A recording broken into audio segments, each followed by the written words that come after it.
Press और media के हमारे मित्रों, हमारे मीडिया प्रभारी यहाँ पे बिहार के रिजवान जी, आप लोग का उम्मीद है मैं कि मीडिया सेंटर में आप लोग का अच्छे से मनोरंजन हो रहा होगा चुनाव के दौरान, क्योंकि चुनाव के दौरान इतने जोकर यहाँ पे पैदा हो गए हैं इस बिहार में कि आपको रोज दिन मनोरंजन मिलेगा। आज की प्रेस वार्ता हम इसलिए कर रहे हैं क्योंकि राष्ट्रीय जंगल दल अपने आप को राष्ट्रीय जनता दल कहते हैं, लेकिन राष्ट्रीय जंगल दल के अल्फा मेल जो हैं वो बूढ़े हो गए, स्वास्थ्य ठीक नहीं रहता है, तो हम उनके अच्छे स्वास्थ्य की कामना करते हैं, उम्मीद करते हैं कि वो स्वस्थ रहें, अच्छे से रहें। लेकिन अल्फा मेल थे, वो सारी कमावत उन्हीं के हाथ में थी, तो अल्फा मेल जब बूढ़ा हो गया तो वहां परिस्थितियों में जंग हो गई है थोड़ी सी। तेज प्रताप कभी कहते हैं कि हम सारन से लड़ेंगे, लेकिन चली जाती हैं बहन लड़ने के लिए। तेजस्वी यादव इधर से उधर घूमते रहते हैं, और यहाँ टिकट बांटने में भी आजकल बड़ा चीनी का चक्कर चल रहा है। हमारी तेजस्वी यादव को एक सलाह है कि चीनी ज्यादा मत चाटिए, ज्यादा चीनी चाटिएगा तो डायबिटीज हो जाएगी। घर में बहुत लोगों को डायबिटीज है, तो स्वास्थ्य खराब हो जाएगा, तो चीनी चाटना बंद करें। जैसे औरंगाबाद, बगहा, मधुबनी, हर जगह चीनी चट रही है आजकल बिहार। कल तेजस्वी यादव ने बहुत प्यार से कहा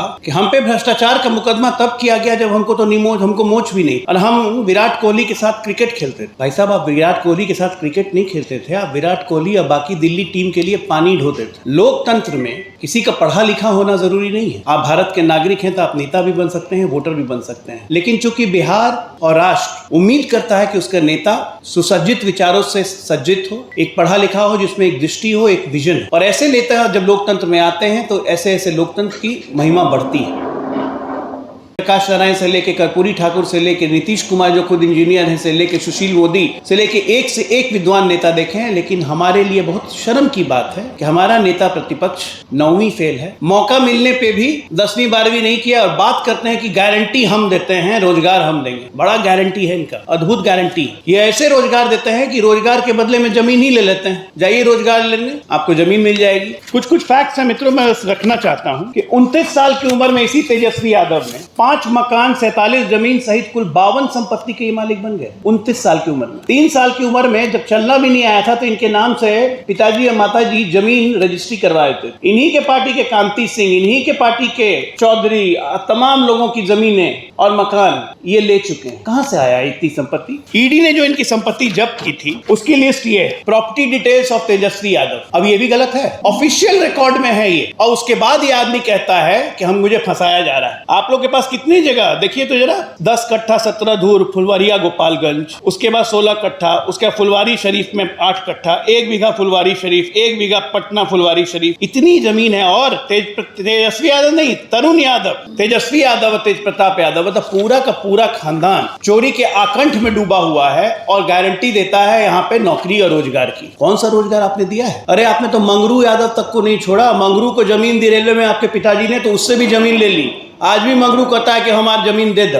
बिहार को मजाक का विषय बना दिया है इस लालू परिवार ने पिछले 30 वर्षों से। आज जब हम बात करते हैं, प्रधानमंत्री बात करते हैं गारंटी की, तो उसमें एक आदमी उठ के कहता है गारंटी नहीं, हमारा चाइनीज माल है प्रधानमंत्री। शर्म नहीं आती है? चाइना के साथ इनके इंडी गठबंधन के चोर, जब गलवान में लड़ाई चल रही थी तो चाइनीज एम्बेसडर के साथ राहुल गांधी डिनर कर रहे थे, और चाइनीज माल हो गए प्रधानमंत्री। घुस के चाइनीज को मारा हमने, हमारे 20 जवानों की शहादत हुई, उनके 50 जवानों की शहादत हुई, और ये मजाक उड़ाते हैं। इसी इंडी गठबंधन के राष्ट्रीय अध्यक्ष कांग्रेस के खड़गे कहते हैं कि 370 का क्या मतलब है राजस्थान में बोलने का। आप मुझे बताइए मीडिया के दोस्तों, बिहार के कम से कम 100 से ज्यादा जवान, हमारे अपने जवान शहीद हो चुके हैं उसी 370 के कारण कश्मीर की धरती पर। तो बिहार के लोगों का 370 से मतलब नहीं है। ना ये राष्ट्र समझते हैं, ना ये प्रदेश समझते हैं। इनके लिए सिर्फ एक मतलब, भ्रष्टाचार करो, सत्ता में रहो, पैसा बनाए रखो। सिंडिकेट बना लिया है टोटल। एक भ्रष्टाचारी जेल जाता है, बाकी भ्रष्टाचारी उसके पीछे पा करने शुरू कर देते हैं। आपके माध्यम से आज मैंने ये सब इसलिए दिखाया है क्योंकि इस आदमी तेजस्वी यादव अद्भुत तेजस्वी है। बिना पढ़े लिखे इस आदमी को इतना ज्ञान आ गया कि काम के बदले जमीन कैसे लेना है, काम के बदले पैसा कैसे लेना है, संपत्ति कैसे बनानी है, और अब नया तेजस्वी निकल रहा है, सत्ता में अपने आप को स्थापित कैसे करना है। क्योंकि मैंने बोला ना, अल्फा मेल बूढ़ा हो गया, तो अल्फा मेल के बूढ़ा होने से ग्रुप में बहुत झंझट होती है। उस झंझट में अपने आप को स्थापित करने की रेस लगी हुई है। कोई किसी का नहीं है, इनको बिहार से ना मतलब है, ना इनको देश से मतलब। लेकिन आपके माध्यम से जनता के पास ये जाना चाहिए कि जो कहते थे कि जब मैं निमुछिया था तब इतनी संपत्ति है, तो भैया निमुछिया के पास इतनी संपत्ति कहां आ गई जो आज ईडी ने जब्त की हुई है? किसकी संपत्ति है? जवाब देंगे? पटना का ही वो मॉल आप सबने देखा है, मॉल के बेसमेंट के लिए जमीन खुदाई गई और उसके मिट्टी को डाल दिया गया जू में। 1 करोड़ वहां से भी खा लिया। मंत्री थे इनके बड़े भाई तेज प्रताप यादव। इनोवेशन है करप्शन का, आइडिया निकाल निकाल के चोरी करते हैं। तो ऐसे चोरों के परिवार को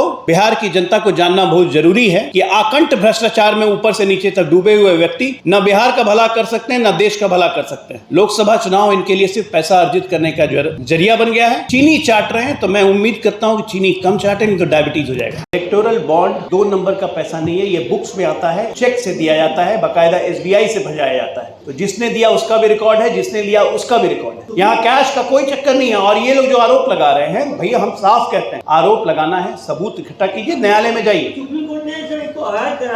बिल्कुल अवैध करार दिया है सरकार, उस पर अब निर्णय कर रही है कि इलेक्टोरल बॉन्ड की स्कीम को जारी अब नहीं रख सकते, वो तो बंद हो गई क्योंकि सुप्रीम कोर्ट ने मना किया है। हम सुप्रीम कोर्ट का आदर करते हैं। अब सरकार देखेगी कि आगे इसके बारे में क्या विषय और हम लोग कर सकते हैं, बात करेंगे। देखिए, बुद्धि की कमी होना तो हम कुछ नहीं कर सकते। परिवारवाद का मतलब प्रधानमंत्री जी ने लोकसभा में बहुत आराम से समझाया था, लेकिन इनकी दिक्कत है ना, ये ना सुनते हैं ना अच्छी बातों को समझ सकते हैं। परिवारवाद का मतलब आप मुझे बताइए, आज सम्राट चौधरी अध्यक्ष हैं, 4 महीने के बाद लोकसभा चुनाव के बाद हमारा नया अध्यक्ष अगर आएगा तो आप लोग में से कोई या हम में से कोई बता सकता है कौन अध्यक्ष होगा? नहीं बता सकता है। लालू यादव के बाद कौन अध्यक्ष होगा बता सकती है ना? अल्फा मेल जब बूढ़ा हट जाएंगे तो कौन अध्यक्ष होगा बता सकती है? कांग्रेस में कौन अध्यक्ष होगा, किसकी मर्जी से होगा बता सकती है? समाजवादी पार्टी में अखिलेश यादव के बाद उनकी बेटी अध्यक्ष बनेगी, आप बता सकती है? परिवारवाद का मतलब यह है कि सत्ता एक परिवार के हाथ में आ जाए, उसी की मर्जी से अध्यक्ष और वही मुख्यमंत्री, वही परिवार सत्ता का संचालन करेगा। ये है परिवारवाद।